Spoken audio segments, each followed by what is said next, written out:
రాష్ట్ర వ్యవసాయ శాఖ మంత్రివర్యులు, రాష్ట్రంలోనే సీనియర్ మోస్ట్ మినిస్టర్, సమర్థతకి, చిత్తశుద్ధికి, కమిట్మెంట్కి మారుపేరు తుమ్మల నాగేశ్వరరావు గారు, జిల్లా ఇన్ఛార్జ్ మంత్రి జూపల్లి కృష్ణారావు గారు, గౌరవనీయులు రాష్ట్ర కాంగ్రెస్ పార్టీ అధ్యక్షుడు, ప్రియ మిత్రుడు, శాసన మండలి సభ్యుడు మహేష్ గౌడ్ గారు, పెద్దలు గౌరవనీయులు మాజీ మంత్రివర్యులు సుదర్శన్ రెడ్డి గారు, రాష్ట్ర ప్రభుత్వ సలహాదారు పెద్దలు షబీర్ అలీ గారు, పెద్దలు గౌరవనీయులు మాజీ స్పీకర్ శాసనసభ్యులు పోచారం శ్రీనివాసరెడ్డి గారు, ఎమ్మెల్యే భూపతి రెడ్డి గారు, ఎమ్మెల్యే సూర్యనారాయణ గారు, ఎమ్మెల్యే రాకేష్ రెడ్డి గారు, ఎమ్మెల్సీ అంజిరెడ్డి గారు, కార్పొరేషన్ చైర్మన్లు మరి అనిల్ గారు, కేశవ వేణు గారు, మోహన్ రెడ్డి గారు, తాహేర్ గారు, గంగాధర్ గారు,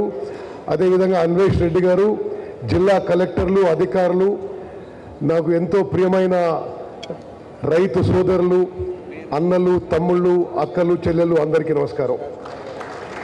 ముందుగా తుమ్మల నాగేశ్వరరావు గారిని నేను మనస్ఫూర్తిగా అభినందిస్తున్నా. ఇదొక రైతు చైతన్యం పెంచడానికి, రైతుల్లో అవేర్నెస్ పెంచడానికి ఒక అద్భుతమైన కార్యక్రమం. మరి మహబూబ్ నగర్లో చూసిన ఈ ప్రోగ్రాం ముందు ఏర్పాటు చేసినప్పుడు, తర్వాత నేను నాగేశ్వరరావు గారిని మా జిల్లాలో ఏర్పాటు చేయమని చెప్పిన, కానీ వారు నిజామాబాద్లో ఏర్పాటు చేసింది. మరి నిజంగా కూడా ఇటువంటి కార్యక్రమాలు రాష్ట్రంలో ప్రతి జిల్లాలో, ప్రతి నియోజకవర్గంలో జరిగితే రైతుల్లో చైతన్యం పెరుగుతుందని చెప్పి ఒక మంచి కార్యక్రమం అని చెప్పి మనస్ఫూర్తిగా తుమ్మల నాగేశ్వరరావు గారిని, వారి అగ్రికల్చర్ డిపార్ట్మెంట్ మొత్తాన్ని అభినందిస్తున్నా. నిజామాబాద్ మిత్రులారా, మరి మీ అందరితో నాకు ఒక 30 ఏళ్ల సంబంధం. ఉమ్మడి ఆంధ్రప్రదేశ్లో హౌసింగ్ అండ్ అర్బన్ డెవలప్మెంట్ మినిస్టర్గా నేను నిజామాబాద్ వచ్చిన, ఆ తర్వాత రాష్ట్ర కాంగ్రెస్ పార్టీ అధ్యక్షునిగా నిజామాబాద్ వచ్చిన, మరి పార్లమెంట్ సభ్యునిగా నిజామాబాద్కి పసుపు బోర్డు ఏర్పాటు చేయాలని మీ పక్షాన పార్లమెంట్లో మాట్లాడింది మీ ఉత్తమన్న. మరి ఇప్పటి వరకు ఆ పసుపు బోర్డు ప్రకటించింది కానీ పని మొదలుపెట్టారని తెలుస్తుంది. మరి అనేక దశాబ్దాలుగా కాంగ్రెస్ పార్టీలో అందరూ పరిచయం ఉన్న వ్యక్తిని మరి ఈరోజు నిజామాబాద్ రావడం, ప్రత్యేకంగా వ్యవసాయానికి సంబంధించిన కార్యక్రమం రావడం నాకు ఎంతో సంతోషం, సంతృప్తి అని చెప్పి నేను మనం చేస్తున్నాను. నేను ముందుగా ఈరోజు మాట్లాడిన నాయకుల విషయాల మీద స్పందిస్తాను. నేను సభాముఖంగా ఒక ప్రకటన చేస్తున్నా. ఎంఎస్పి విషయంలో కానీ, బోనస్ విషయంలో కానీ ఈరోజు వరకు ఉమ్మడి నిజామాబాద్ జిల్లాలో ఎవరికి పెండింగ్ ఉన్నా 2 రోజుల్లో మీకు పైసలు వచ్చే విధంగా నేను చర్యలు తీసుకుంటా అని చెప్పి సభాముఖంగా మనం చేస్తున్నా. ఈ భారతదేశ చరిత్రలో మద్దతు ధరకి కొనుగోలు చేసి 2-3 రోజుల్లో డబ్బులు మీ అకౌంట్లో వచ్చే ప్రభుత్వం నేటి కాంగ్రెస్ ప్రభుత్వం చెప్పి మనం చేస్తున్నా. నేను ఈరోజు వచ్చిన సందర్భంగా ఉమ్మడి నిజామాబాద్ జిల్లాలో ఎంఎస్పి కానీ, బోనస్ కానీ ఎక్కడ పెండింగ్ ఉన్నా తప్పనిసరిగా అది క్లియర్ చేయిస్తా అని చెప్పి నేను సభాముఖంగా మనం చేస్తున్నా. అదేవిధంగా ఉమ్మడి నిజామాబాద్ జిల్లా కూడా ఎంతో ఉపయోగపడే ప్రాణహిత చేవెళ్ల ప్రాజెక్టు గత ప్రభుత్వం ఆపేసిన విషయం కూడా మీకు మనవి చేస్తూ, గత ప్రభుత్వం ఏమన్నారు, నేను ఎక్కువ రాజకీయ విమర్శలు పోకున్నా వాస్తవాలు చెప్పాల్సిన అవసరం ఉంది. గత ప్రభుత్వంలో 10 ఏళ్లలో 1.81 lakh crores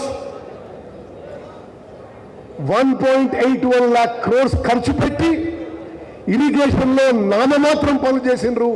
ఎక్కడా పెద్దగా ఆయకట్టు సృష్టించలేదు గత ప్రభుత్వాన్ని చెప్పక తప్పదని చెప్పి మనం చేస్తున్నా.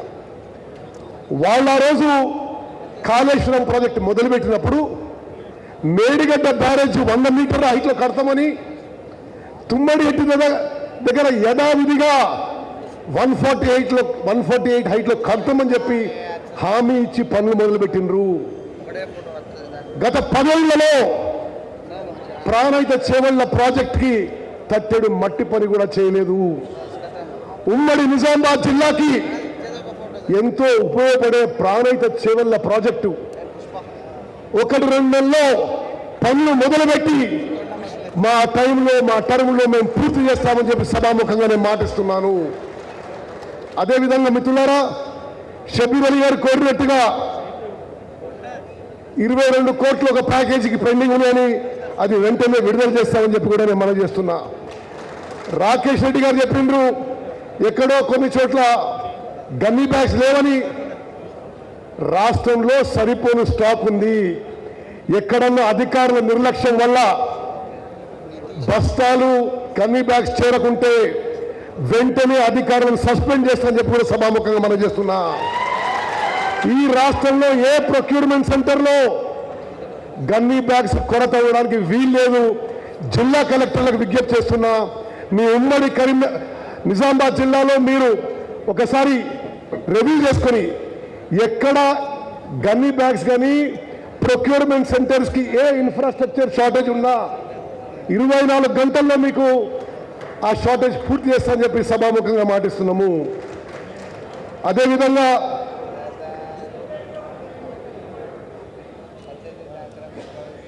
మరి మహేష్ గౌడ్ గారు వారి ఈ నిజాం సాగర్ ఎస్ఆర్ఎస్పి గురించి మాట్లాడారు. ఈరోజు సభాముఖంగా నేను మాటిస్తున్నా, నిజాం సాగర్ ఒక గొప్ప ప్రాజెక్టు, గొప్ప చరిత్రల ప్రాజెక్టు. అసలు ఎవరు ఊహించని సమయంలో అంత పెద్ద మరి ఇరిగేషన్ ప్రాజెక్ట్ కట్టిన ఘనత ఆ రోజుల్లో పాలకులది. నిజాం సాగర్ ప్రాజెక్టు అదేవిధంగా ఎస్ఆర్ఎస్పి పూర్తి స్థాయిలో డీసెడిమెంటేషన్ పూర్తి చేస్తాము. ఈ నెలాఖరులోపు టెండర్స్ పిలుస్తాము. కొన్ని లక్షల ఎకరాల అదనపు ఆయకట్టు తప్పనిసరిగా ఉమ్మడి నిజామాబాద్ జిల్లాలో నీరు పారే విధంగా మేము చేస్తాము, చర్యలు తీసుకుంటామని చెప్పి సభాముఖంగా నేను మనవి చేస్తున్నాము. అదేవిధంగా పెద్దలు గౌరవనీయులు మాజీ ఇరిగేషన్ మినిస్టర్ సుదర్శన్ రెడ్డి గారు కోరినట్టుగా ప్యాకేజ్ 20, ప్యాకేజ్ 21, ప్యాకేజ్ 22 గత ప్రభుత్వంలో నిర్లక్ష్యం చెందినవి. తప్పనిసరిగా పనులు చేపట్టి పూర్తి చేస్తామని చెప్పి కూడా సభాముఖంగా నేను మాటిస్తున్నా. అదేవిధంగా భూపతి రెడ్డి గారు కోరినట్టుగా మరి గుప్తా లిఫ్ట్ ఇరిగేషన్ స్కీమ్లో కొన్ని బ్యాలెన్స్ వర్క్స్ ఉన్నాయన్నాడు. తప్పనిసరిగా అది కేవలం 2-3 కోట్లు అని చెప్పిండు. తప్పనిసరిగా అది పూర్తి చేస్తామని చెప్పి కూడా నేను మనవి చేస్తున్నా. ఉమ్మడి నిజామాబాద్ జిల్లాలో ఫైనాన్షియల్ వయబిలిటీ ఉంది, టెక్నికల్ వయబిలిటీ ఉంటే మరి మీరు కోరినట్టుగా చెక్ డ్యామ్స్ కూడా మంజూరు చేస్తామని చెప్పి కూడా నేను మనవి చేస్తున్నా. మిత్రులారా,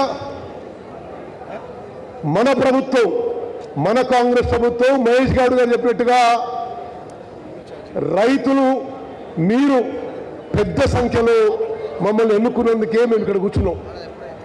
ఏనాడు మర్చిపోవు ఈ ప్రభుత్వం రైతు పక్షపాతంగా వ్యవసాయానికి అన్ని విధాలుగా చర్యలు తీసుకుంటామని చెప్పి నేను మరోమారు మనం చేస్తున్నాను. ఇరిగేషన్ విషయంలో తక్కువ ఖర్చుతో ఎక్కువ ఆయకట్టు సాగులో వచ్చే విధంగా, ఎక్కువ నీరిచ్చే విధంగా మేము నిరంతరం చర్యలు తీసుకుంటాము అని చెప్పి నేను మనం చేస్తున్నా. ఒకటే గుర్తుపెట్టుకోవాలి, గత ప్రభుత్వంలో కాళేశ్వరంలో 1,00,000 కోట్లు ఖర్చు పెడితే వాళ్ళ సమయంలోనే నిర్మాణం మొదలుపెట్టిండ్రు, వాళ్ళే డిజైన్ చేసిండ్రు, వాళ్ళే నిర్మాణం చేసిండ్రు, వాళ్ళ సమయంలోనే కూలిపోయిన విషయం కూడా నేను మనం చేస్తున్నా.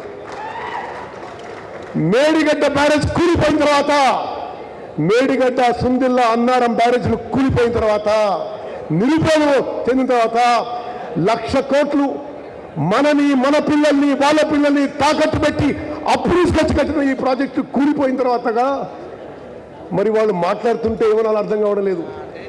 ఈ ప్రాజెక్టు నిరుపయోగంగా ఉండగా తెలంగాణ రాష్ట్రంలో గౌరవనీయుడు రేవంత్ రెడ్డి గారి సారథ్యంలో ఉప ముఖ్యమంత్రి భట్టి విక్రమార్క గారు, అగ్రికల్చర్ మినిస్టర్ తుమ్మల నాగేశ్వర నాయకత్వంలో తెలంగాణ రాష్ట్రంలో వానాకాలం పంటలు కాళేశ్వరం ప్రాజెక్టు కూలిపోయి ఉండగా 66.7 లక్షల ఎకరాల్లో రికార్డు స్థాయిలో 153.5 లక్షల మెట్రిక్ టన్నులు వరి ధాన్యం పండించిన విషయం, ఆ ఘనత మీకే దక్కిందని చెప్పి నేను మనం చేస్తున్నా.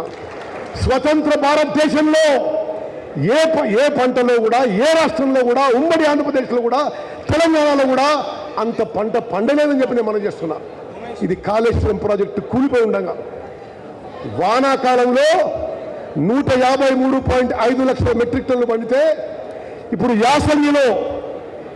యాసంగి పంటలో 57 లక్షల ఎకరాల్లో 127.5 లక్షల మెట్రిక్ టన్నులు వరి ధాన్యం పండింది.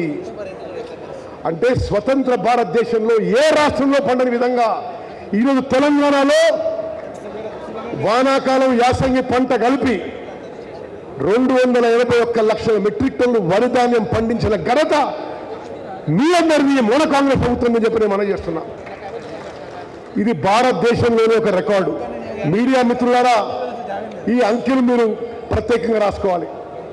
ఈసారి కాంగ్రెస్ ప్రభుత్వం వచ్చిన తర్వాత వానాకాలం పంట, యాసంగి పంట కలిపి స్వతంత్ర భారతదేశంలో ఏ రాష్ట్రంలో పండని విధంగా, ఉమ్మడి ఆంధ్రప్రదేశ్లో కూడా పండని విధంగా 281 లక్షల మెట్రిక్ టన్నులు వరి ధాన్యం తెలంగాణలో పండిన విషయం వరి రైతులకి మేము అభినందనలు, శుభాకాంక్షలు తెలియజేస్తూ, మీరు పండించిన వరి పంటని ప్రతి గింజకి దొడ్డు రకానికి ఎంఎస్పి 2300, సన్న రకాలకి 2300 ప్లస్ బోనస్ 500 రూపాయలు మేము ఇచ్చి తీరుతామని చెప్పి సభాముఖంగా మనం చేస్తున్నాం. నేను చాలా కాలం రాజకీయాల్లో ఉన్నా. నేను 6 సార్లు ఎమ్మెల్యేగా, ఒకసారి ఎంపీ గెలిచిన వరుసగా. కానీ ఇప్పుడు మనం ప్రభుత్వం పండిస్తున్న ధాన్యం చాలా సిస్టమాటిక్గా, పకడ్బందీగా, సమర్థవంతంగా మనం చేస్తున్న కొనుగోలు ప్రక్రియ గతంలో ఏ ప్రభుత్వం చేయలేదని చెప్పి మనం చేస్తున్నా. రాష్ట్రంలో పండించిన వరి ధాన్యం చివరి రైతు, చివరి గింజగా కొనే వరకు, ప్రొక్యూర్మెంట్ చేసే వరకు మన ప్రభుత్వం కట్టుబడిందని చెప్పి మనం చేస్తున్నాం. మిత్రులారా, ఉమ్మడి నిజామాబాద్ జిల్లాలో మేము జిల్లా కలెక్టర్ చెప్పినాం, ఎన్ని అవసరమైతే అన్ని ప్రొక్యూర్మెంట్ సెంటర్స్, కొనుగోలు కేంద్రాలు తెరవాలి, సిబ్బందికి ట్రైనింగ్ ఇవ్వాలి, అవసరమైన మౌలిక సదుపాయాలు, టార్పాలిన్లు కానీ, గన్ని బ్యాగులు కానీ, మెజరింగ్ ఇన్స్ట్రుమెంట్స్ కానీ ఏర్పాటు చేయాలని చెప్పి కూడా చెప్పడం జరిగింది. ఎక్కడైనా లోపాలు జరిగితే మీరు నేరుగా నాకు తెలియజేయండి, చర్యలు తీసుకుంటామని చెప్పి నేను మనం చేస్తున్నా. మిత్రులారా, మరో అద్భుతమైన పథకం గురించి చెప్పాలి.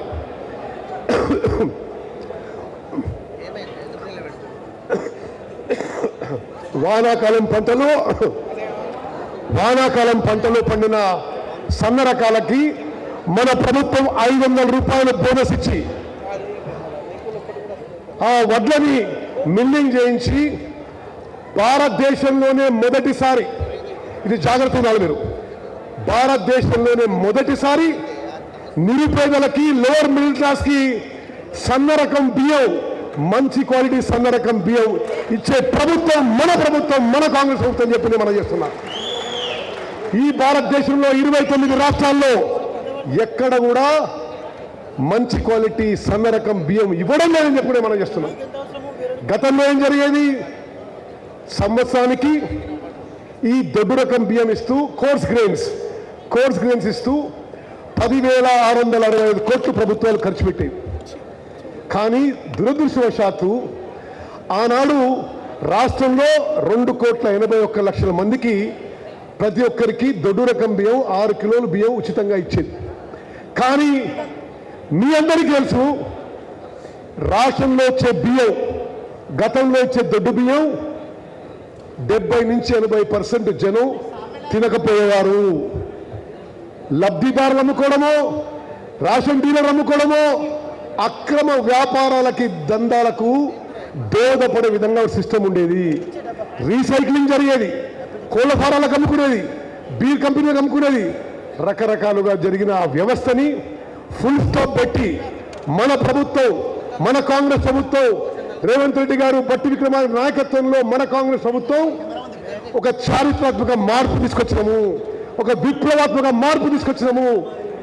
భారతదేశంలో ఏ రాష్ట్రంలో లేని విధంగా 84% జనాభాకి కడుపు నిండా అన్నం పెట్టే కార్యక్రమం, సన్న రకం బియ్యం 3,10,00,000 మందికి మరి మన ప్రభుత్వం ఏర్పాటు చేస్తున్న విషయం మీ అందరూ తెలుస్తుంది.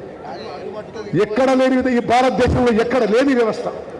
మరి ఈ సన్నబియ్యం పంపిణీ వ్యవస్థ ఎంత ఖర్చైనా సరే మన ప్రభుత్వం తెలంగాణ రాష్ట్రంలో మరి ఈ 84% జనాభాకి 3,10,00,000 మందికి కడుపు నిండా అన్నం పెట్టే కార్యక్రమం చేస్తున్నది.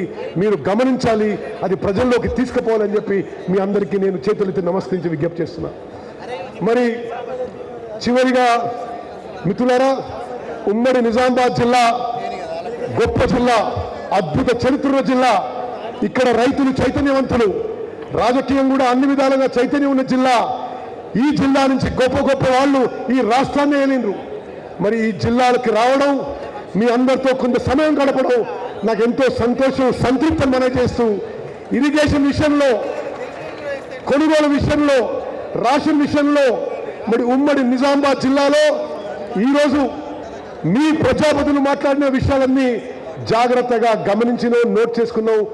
తూచా తప్పకుండా మేము ఇచ్చిన మాట నెరవేర్చామని చెప్పి మాట ఇస్తాం. జై హింద్, ధన్యవాదాలు.